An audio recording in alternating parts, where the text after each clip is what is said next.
Me. This is Cooking with Code Theory. This is episode 6. Today we're going to be cooking a pork butt. We're going to be making pulled pork. The first thing I did is, this is a 4 to 6 hour process, so hopefully if you have nothing better to do, you can try out this recipe. First thing I did was preheat the oven to 225. I know you can't really see it, it's worn down. And then I have this big baking pan, this big deep pan. I have about 1 inch of water in here if you want to move in a little closer. So I have about 1 inch of water in here with about 2 tablespoons of salt. That's my starter. That's how I'm going to start this. What else? The other things you'll need, you're going to need some oregano, some thyme, some steak seasoning or pepper, salt, pepper, paprika, and salt, of course. Then you're also going to need a pepper. Doesn't matter what kind of pepper. I'm using green. It's just my preference. A red onion, a clove or 2 of garlic, and 1 or 2 oranges. We'll get to why that's important in a moment. I have my nice, this is about a 5-pound pork butt here. So I've already cut off the top, so I'm going to take this out very carefully and also draining all the blood, juices. Okay, take that out and let this drip just a little bit. And I'm going to start with this side. So this is the meat fat side. We're going to start seasoning here. I'm going to rinse my hands just a second.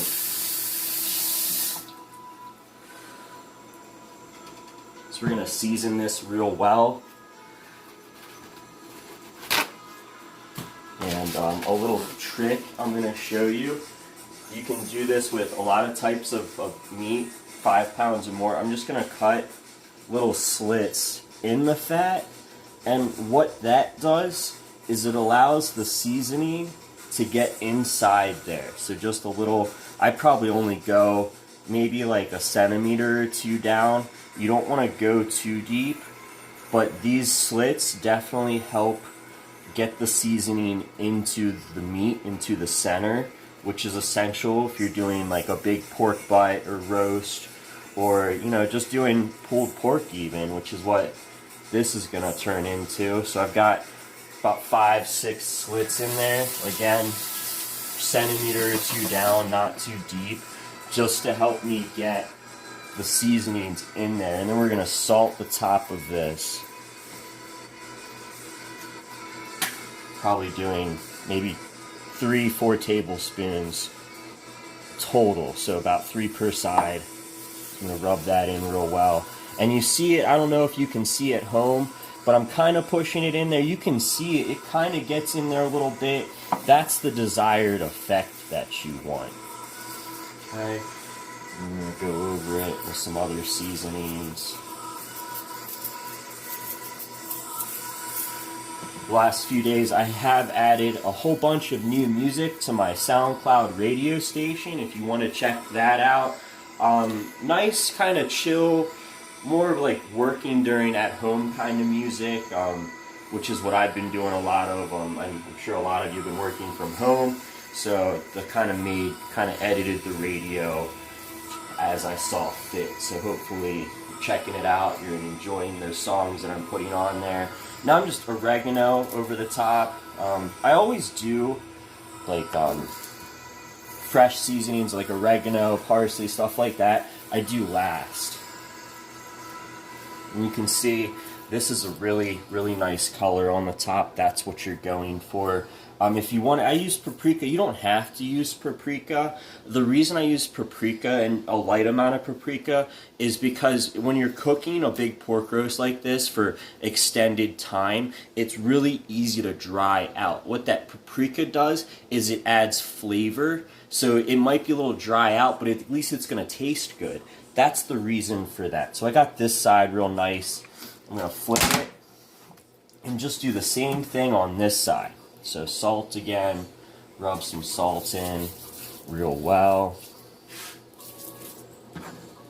And I'm using kosher salt for this because it's they're little bit bigger pieces of salt, which again is ideal for roasting big pieces of meat.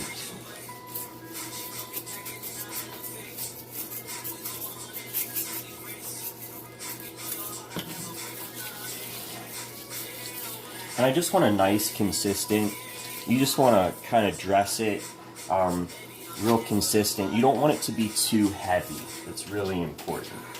So probably just like 3 tablespoons of each seasoning is all I'm using for each side.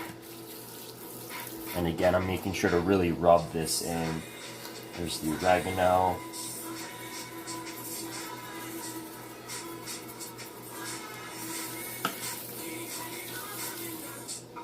Some thyme.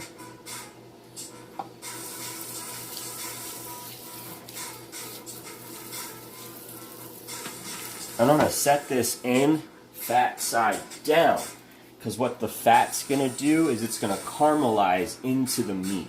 That's what you want.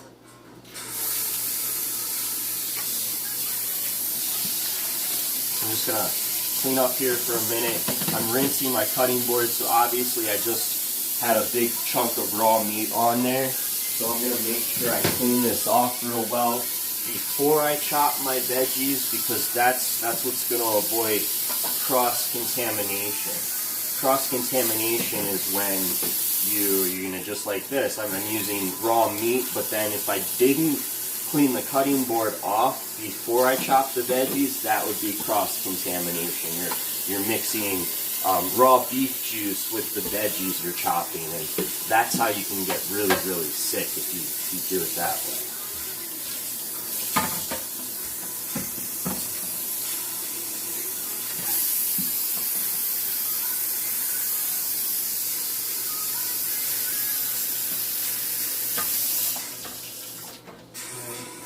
Now I'm going to wipe the board off with some paper towels.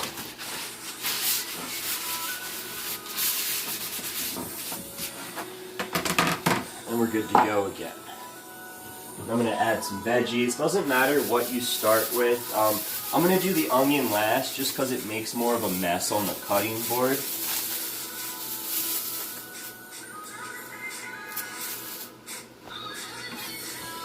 So I'm actually going to cut this, just the sides off. So I'm going to cut 4 sides, because this isn't, we're not going to chop this down. This is just to add to the little stock that I'm making, that water mixture that's going to turn into more of a stock. So just like that. Make sure there's no seeds. I'm just going to place these in there.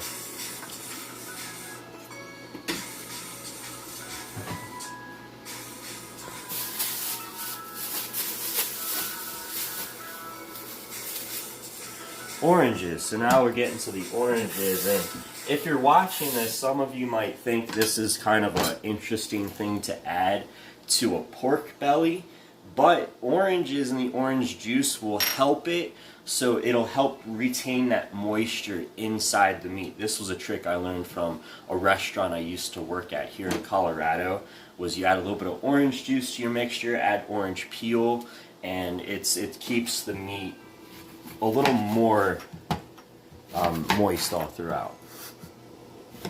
So I make these kind of big chunks like that, and then I'm going to do the same thing with the peppers, place them in there.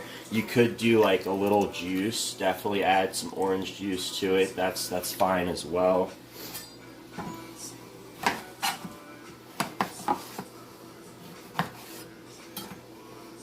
So again, I'm just going to add a little juice to this mixture. Add my oranges in there.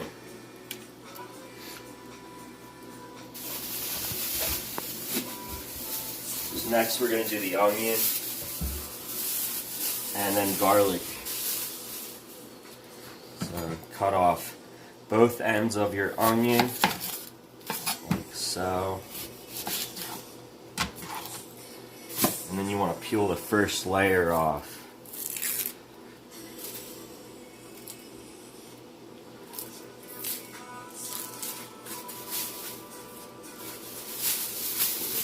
So I'm just reusing the bag to put my scraps in. It's just something I've always done at home. It's just easier to clean up. But yeah, I'm just pulling this first layer of this onion off, like so. And then I'm going to cut it into big chunks, just like the oranges and the peppers we did.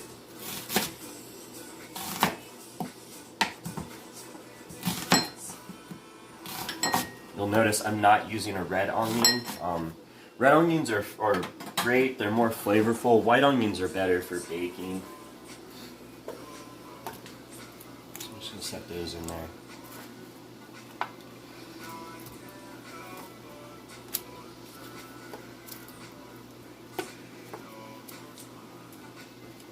And again, I've never used, before I worked at this restaurant, I have never used oranges when making like kind of a pork roast or pulled pork, but it works out really well. If you try it at home, let me know how it works out. So now all we have left to do is add the garlic.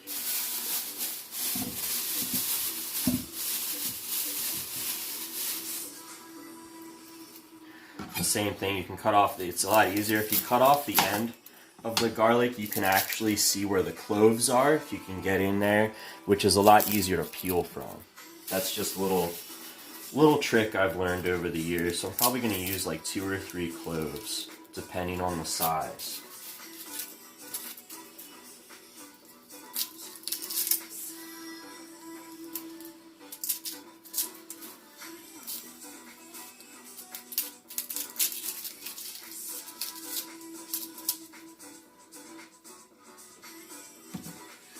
And then we're going to peel off the skin.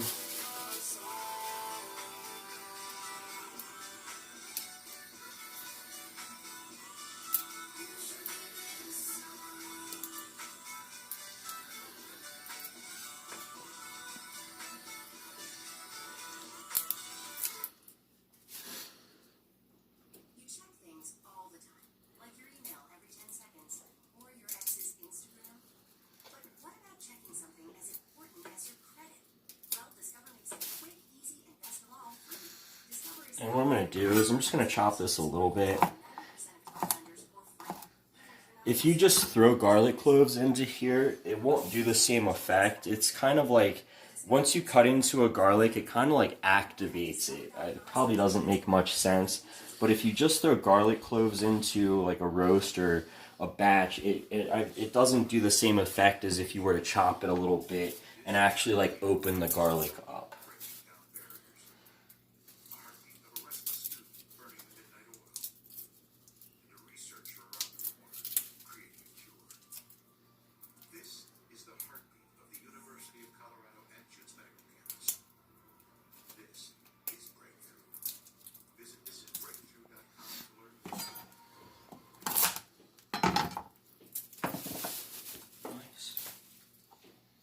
Yeah, eat the garlic, Elvis.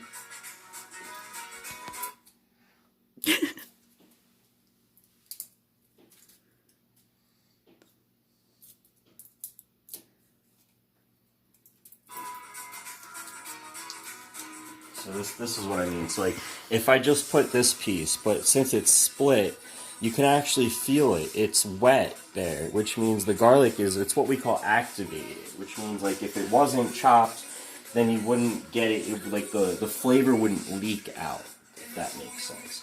So we're done here. We're gonna go ahead and throw this in the oven for 4 to 6 hours. But when you come check this out again, I'll tell you, it's gonna look amazing. So I'm going to throw this in the oven. I'm going to cover this. I'm going to use the same technique where I cook it uncovered for the last maybe like 10 to 15 minutes. So cover this as best as you can. And then I'm going to put it in the oven on the bottom.